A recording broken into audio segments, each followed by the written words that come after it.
It is Thursday on Daily Delivery. I am Michael Rand. Glad to be back for another day and hope everyone's doing well out there. Really good show coming up today. Randy Johnson from the Star Tribune joins me here in just a few minutes to talk Frozen 4 that begins today at Xcel Energy Center. No Minnesota teams for the first time, I think almost a decade, Randy was talking about. We'll get to that storyline in a little bit, but it's also just a great tournament, right? Denver, Michigan, Boston University, Boston College, four of the premier programs in college hockey. So even though there's no Minnesota teams, even though the Gophers didn't get in, Randy and I got plenty to talk about with that tournament starting today, and also plenty of roster movement already for the Gophers this offseason. Some big names coming in, few players leaving in the transfer portal. Randy and I will break that down as well. A potential Gophers football news of note at the end of the show as well. First, though, what did I miss? Two big games on Wednesday. Got to get to both of those here in the opening segment. Starting with the Timberwolves losing 116-107 to Denver. Wasn't even quite that close. They pulled their starters with a little less than 3 minutes left.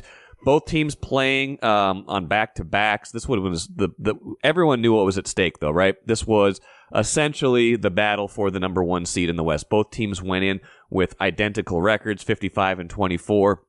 Whoever won was going to be in the driver's seat to take the number one seed in the West. Now, what does that get you this year?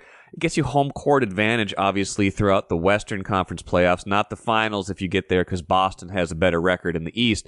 But it gets you that. It gets you, the bragging rights, of course, of being atop the conference. Maybe gets you a slightly better playoff seeding, things like that. But it's not a huge difference in terms of that. It's more. This was less, I should say, about can they get the number one seed as the Wolves, and more about how would they respond to a test this late in the year against a team that's a contender, just like they are. And they were okay for about 2.5 quarters, and then things started to kind of fall apart. Offense was stagnant towards the end in particular. Anthony Edwards didn't have a whole lot of places to go. Naz Reid didn't have a great game. So, just talking about how they looked, we're not going to draw major conclusions, not, this massive concern, but some of the things that have been a problem this year, the late game offensive execution, things like that certainly crept up in this game. Head coach Chris Finch was certainly not a fan of how they looked on offense. Here's what he said after the game. I didn't think offensively we were very good all night. Even in the first half, I thought everything was a little slow, a little sluggish. We couldn't string together enough good offenses really when we had opportunities to do so. And then in the second half, I thought our was a little bit better, and our key shot making dried up, and we just needed to make a few shots. But free throws really hurt us. That would have given us a little bit of a margin for error. But what I thought really hurt us was the 11 offensive rebounds that they had, and they all came at the most, damaging time. We'd gotten big stops, we'd played through the shot clock, we'd executed what we were trying to do, and they were getting second chance opportunities. So to me, this game taught me a few different things. One, this was the type of game where the Wolves really, really missed Karl Anthony Towns from a number of standpoints. One, from the standpoint of late game offense, right? When the flow disappears, when it's hard, when a team is, when a really good team is, buckling down defensively against you and you need to be able to make some one-on-one plays, Towns gives you that extra option, gives you that all-star caliber offensive option that can make a one-on-one play, that can space the floor a little bit better than they can sometimes with the other lineups they have out there. So having Towns on the road to recovery, sounds like he'll be back soon. Sounds like they want to get him back even before the end of the regular season. Even though there's just 2 games now left in the regular season, they'd love to get him back. That would be huge because in a matchup against Denver, particularly going against someone like Nikola Jokic, who did everything he wanted to do on Wednesday night, had 41 points, showed why he is the best player in the NBA, why he is MVP, why he helped Denver win the championship a year ago. He was the best player on the floor, and he is going to be the best player on the floor most nights in any matchup. But when you are missing one of your best bigs, when you are missing one of the best bigs still in the NBA, you notice it more when you are going against the best big, the best player in the NBA. So Towns getting back into the swing of things. Now, I feel like they can win a playoff series without Towns at full strength, while they kind of work him back into the mix, even though any potential playoff series will be a challenge, and I'll get to that in a minute. But if you get to Denver eventually, which looks like it would not be until the conference finals, right? Denver looks like it would be on pace now to be the 1 seed. Wolves and Oklahoma City tied now at 55 and 25. Wolves hold the tiebreaker, so if they finish tied in the standings, the Wolves will be the number 2 seed. Now, the Wolves still have a game against Phoenix at the end of the season. That could determine a lot of where they wind up. The Wolves also, have a challenging game, relatively challenging game. Their next one up against the Hawks, that's tomorrow night. So, Atlanta's still a decent team. The Wolves could lose to them as well. But if the Wolves finish tied with Oklahoma City, they'll be the 2 seed. So, you got that all to consider. They wouldn't play the Nuggets until the Western Conference Finals, getting way ahead of ourselves. But just in terms of matchups, Towns would have time to kind of shake off the rust, get himself back into the mix, feel like you're getting a more full-strength version of Karl-Anthony Towns by the time you did get there. Now, matchups are a big deal. We're talking about, lots of stuff here with matchups, lots of stuff with who's going to be where. Still way too early to tell, even though it's late in the season. Those teams, the Pelicans, Suns, Kings, Lakers, and Warriors, still bunched up 6 through 10. Still couldn't tell you who the Wolves would play. Could be any number of teams, especially because the play-in throws that wrinkle into things. The Pelicans still have to play the Kings, Lakers, and Warriors at the end of the season. The Suns still have to play the Kings and the Wolves. So there's lots of games that will be impactful in terms of the standings. I don't know if you can pick your preference, who you'd want to see. I mean, I think the Kings are kind of the dream matchup just because they've had some injuries, because they maybe are a little bit more vulnerable, but they've fallen all the way now to the 8th seed, and they could fall even farther depending on how they finish the rest of the year. But say the Kings finish 8th, and say the Kings won their play-in game, the 7-8 play-in game, and got that win, got themselves into that spot. That would be the Wolves' potential chance to play them if they finish as the 2-7 game. But, lots of stuff to go with matchups here. I think more importantly is the offense didn't look great.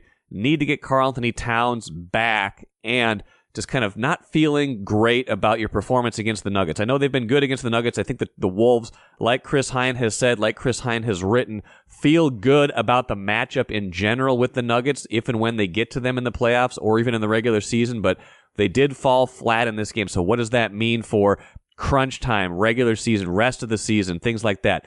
That's what we'll be watching for. The final point on this, minor point, the loss on Wednesday does mean the Wolves cannot tie their franchise best record. They were 58 and 24 in 2003-04. That was their best season in franchise history. Best they can finish now is 57 and 25. Already will be the second best regular season in history. Have a chance to eclipse that in terms of how far they go in the playoffs, if they can advance at least to the Western Conference Finals, and then beyond that, because that's how far that 2003-04 team went, the only Wolves team to ever advance past the first round. But that piece of it is already, we already know that about the Wolves now. They can't finish with the best record or tied for the best record in franchise history. They seem to be on pace for that for a while now. Doesn't matter all that much. What really matters the most is how are they playing at the end of the year. I still feel like they're playing pretty well. I still think there's things they need to smooth out. And again, we're getting really close to finding out how they fare in the postseason. The Twins, meanwhile, nowhere near the postseason, nowhere near looking like a playoff team in a lot of their first 9 games this year. 3-6 going into the series finale against the Dodgers on Wednesday, an afternoon game.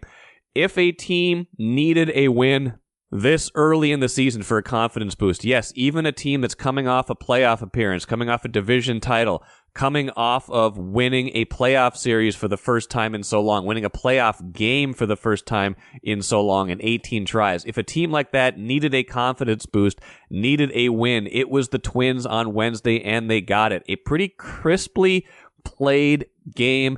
Not hard to see who the stars were in this game. Carlos Correa threw out Shohei Ohtani with an excellent relay to preserve the 3-2 lead in the 7th inning. Chip Scoggins wrote all about that. You can read that, Star Tribune and StarTribune.com. The hitting star, though, is Edouard Julien. Hit a hit 2 home runs, has had some better swings lately, had been a little too passive at the plate at the start of the year, taking a lot of called third strikes, but he gets himself on track with 2 home runs, gives the Twins, the offense they need in that 3-2 win. They patch it together with a lot of good bullpen outings. So just an important win, right? Like, again, no game's a must-win when you're 10 games into the season, but the Twins, like Jim Souhan and I talked about yesterday, were not passing the eye test in any stretch of the imagination so far this season.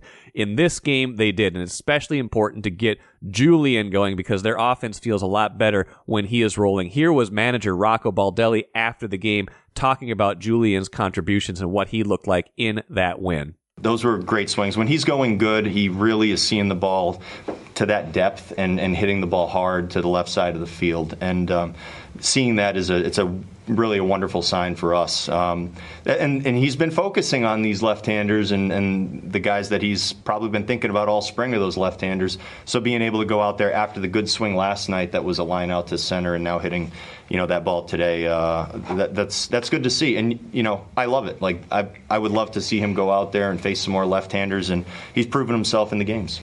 If there's a concern, they still only had 3 runs in this game, right? 3-2. 3 runs is not going to win you most games. It's going to win you some games. It's not going to win you most games.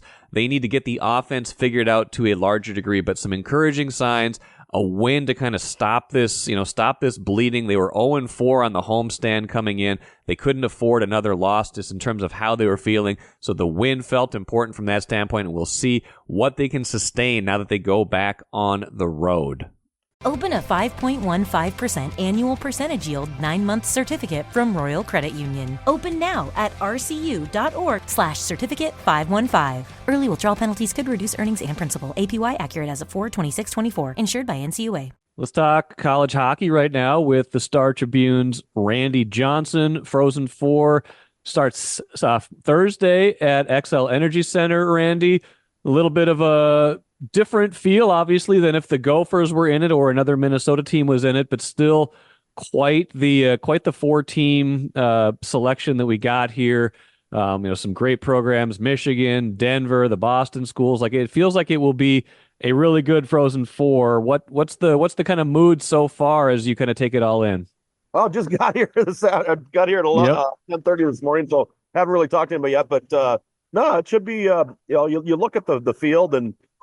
Just the teams, you got a combined 28 national championships among the 4 teams, and then just amazing amount of talent on the ice with 7 first-round draft picks and a couple more guys that are draft eligible this year that'll go in the first round. So you got a lot of star power. I mean, if you want to watch some good hockey, come to the X. There's not a Minnesota team here for the first time since I believe it is 2016 that there hasn't been a Minnesota team in the Frozen Four, and a lot of those years were multiple, especially back in 21, where we had Minnesota Duluth, Minnesota State Mankato, and St. Cloud State in Pittsburgh. Denver, one of the 4 teams here, you can make a case that they have been, maybe the one of, if not the most consistently excellent programs in so long. I'm just kind of curious from your standpoint, like, well, how is Denver kind of put itself in that position? They've been a good program for a long time. Growing up, following the WCHA, that was usually a good team. How have they become kind of this college hockey powerhouse? Yeah, a lot of it has to do with they prioritize college hockey at that school. So they decided that they want to be good in that school. They recruit very well throughout the country and up into Canada. Basically, they've done it with different coaches. Back in the early 2000s, it was George Gwozdecki who hung back-to-back banners after. The 2 years after Don Lucia hung back-to-back banners for the Gophers. Then their next national title came in 2017, and that was Jim Montgomery, now the coach of the Boston Bruins. Now they have David Carl, who won the banner back in 2022 when the Pioneers beat Minnesota State Mankato in Boston in the championship game. So they've kept it going. They and Michigan are tied for the most national titles all time with 9 each. As you think about the field, obviously all 4 teams capable of winning it. They have the talent. Kind of build the case for each one. If they're going to win it, what's going to get it done? Maybe kind of go down the line. Denver is a very high-scoring team, but they've got it done by winning close games in the NCAA so far. They were taken to a double overtime in the Springfield Regional by UMass and won a 1-goal game, then won another 1-goal game to advance. They're from obviously a very good conference in the NCHC, won the NCHC tournament. They have a lot of scoring depth, so that's something like that. That would be what would carry them, I believe, scoring depth and good goaltending. Boston U, you got star power there. You have Macklin Celebrini, who's the consensus #1 overall pick in this upcoming NHL draft. And at 17, he's the youngest player in the tournament. Wow. He's tied for second nationally in scoring. The Gophers saw how dangerous he could be in the Sioux Falls Regional Final, where he basically just flipped the momentum in that game in the second period with two very important and very hardworking and showed off his skill assists to put the Terriers up 3-2 in that game. So that's the first semifinal on Thursday. Then the second one you have Michigan against Boston College. Michigan has always been loaded with talent, and this is no exception this year. Gavin Brindley, the Big Ten Player of the Year. Rutger McGroarty, a very good tournament player. You look, and they've been on a roll. March 1st, they have a series at Mariucci against the Gophers. The Gophers beat them 6-2 in the first game, and it dropped Michigan to number 16 in the pairwise. They were not going to be in the tournament. They win the next night 6-5 in an overtime, and they've been in 6-1 since. So they're playing their best hockey at the best time of year. Then you go to Boston College, the #1 overall seed, #1 team in the country. Basically on a 14-game winning streak. They went over 30 games this year, lost 5 with 1 tie. They have 4 first-round draft picks in their lineup, so they're loaded. So that's it'll be interesting to see if Michigan can upset them. It's just a lot of really good talent in this tournament. If this was basketball, obviously it's not basketball, but like a team that comes in as the #1 overall seed, consensus #1 team, you might think that was a pretty clear-cut favorite, even with other good teams. And hockey is different. Like, you get a hot goalie, we know all this stuff. Like the margins are different in hockey than they are in a sport where there's more points scored over a longer period of time. That said, do you feel like Boston College is a prohibitive favorite, or do you see it shaking out differently? Like, do you just feel like it's kind of up for grabs, even if there is, one team that comes in as the #1 overall? Yeah, you're kind of asking me to speak a foreign language when you talk basketball. Sorry. No, I'm kidding.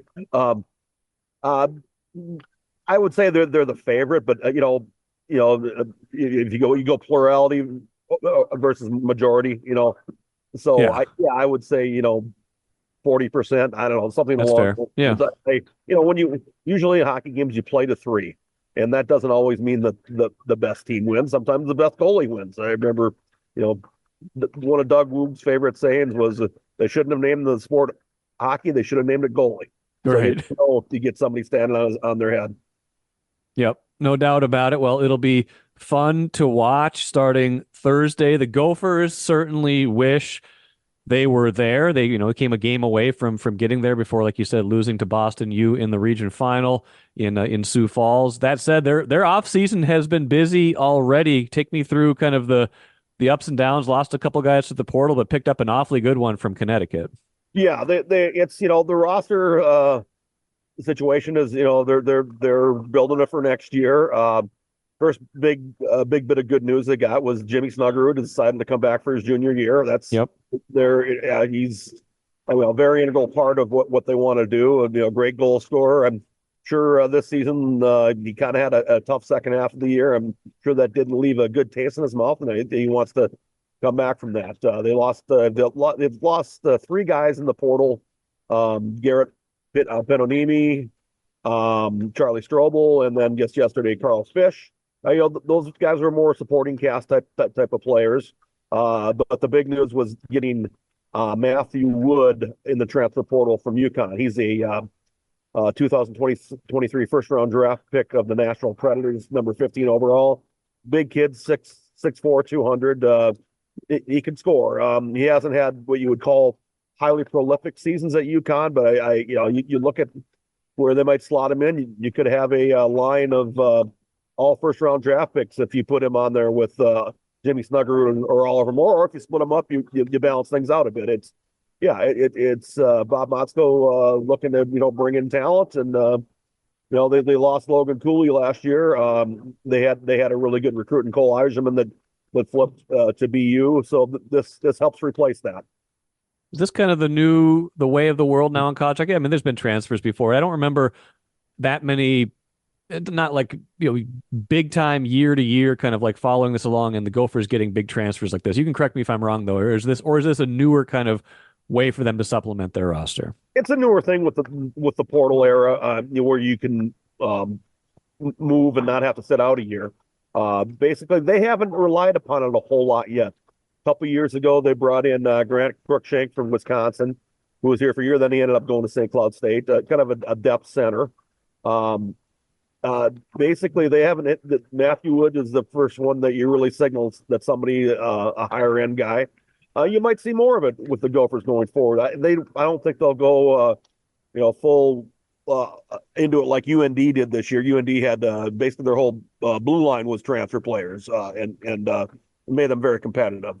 So it's a way to augment the lineup to fill a need.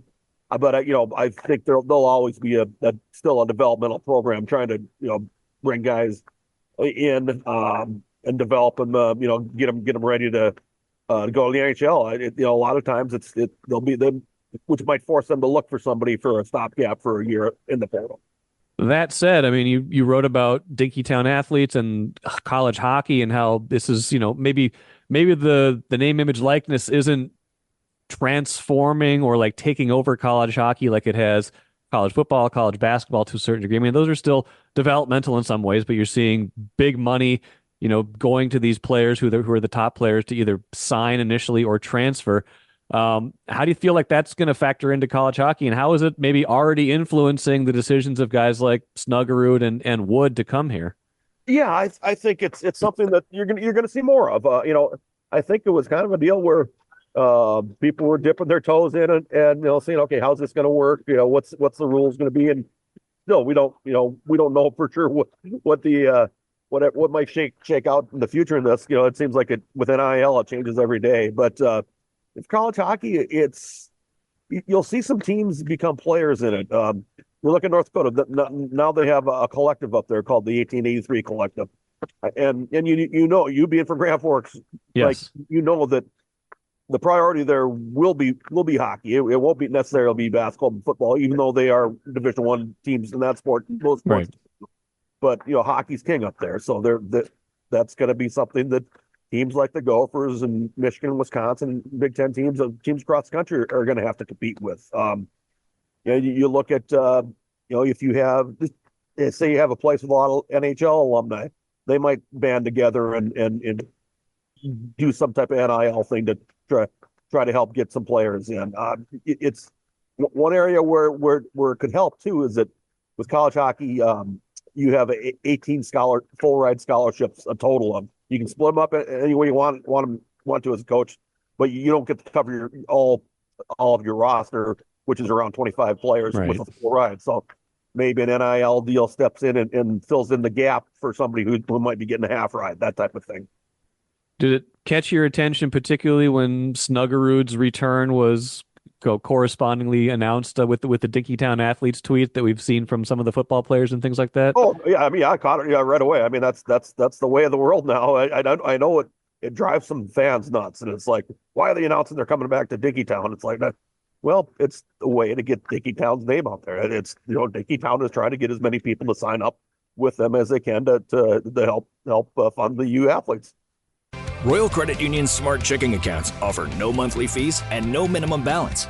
Enjoy financial freedom when you open your Royal Credit Union smart checking account online at rcu.org/go-checking. Insured by NCUA.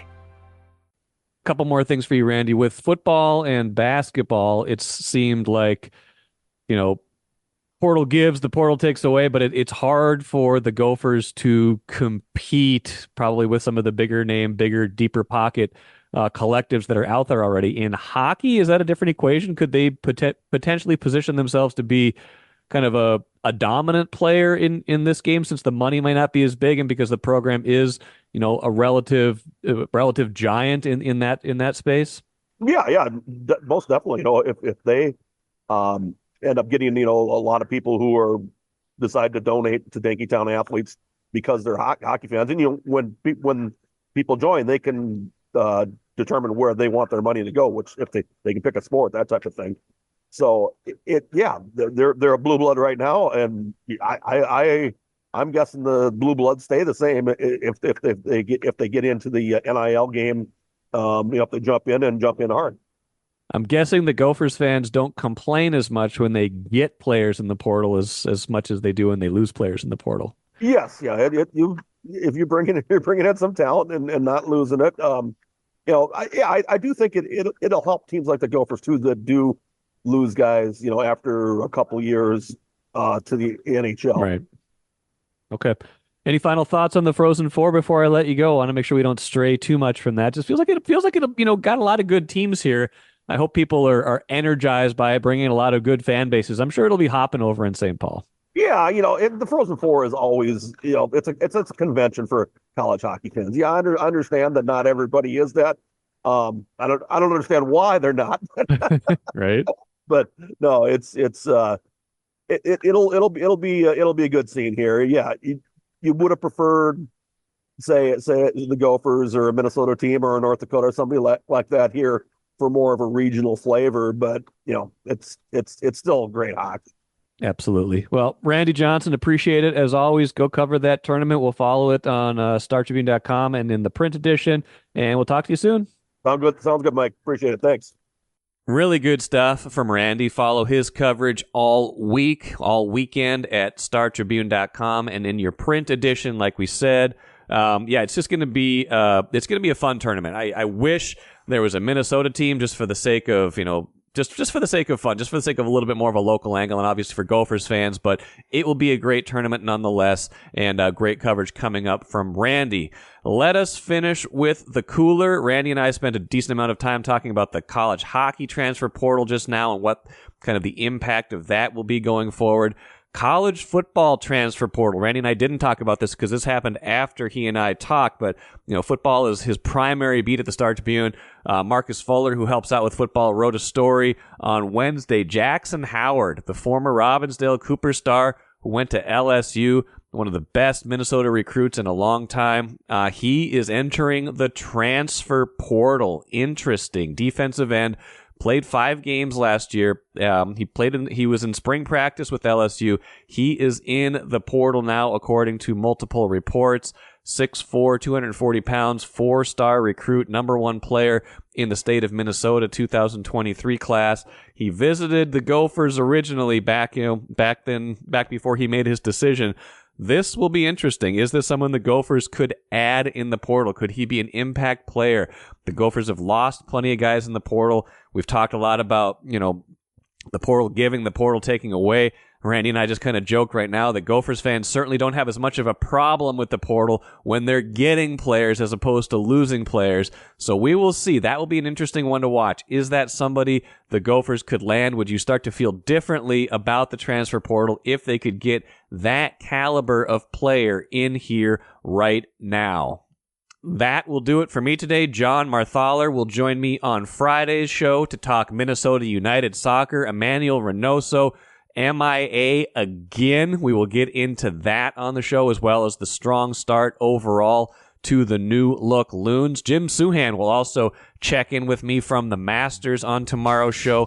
That round expected to get underway today, although a little bit of a delay Thursday because of weather. We'll see how much they get in today, but Jim will check in for a segment tomorrow as well. Until then, I am Michael Rand. Have a great rest of your Thursday. Back at it again tomorrow.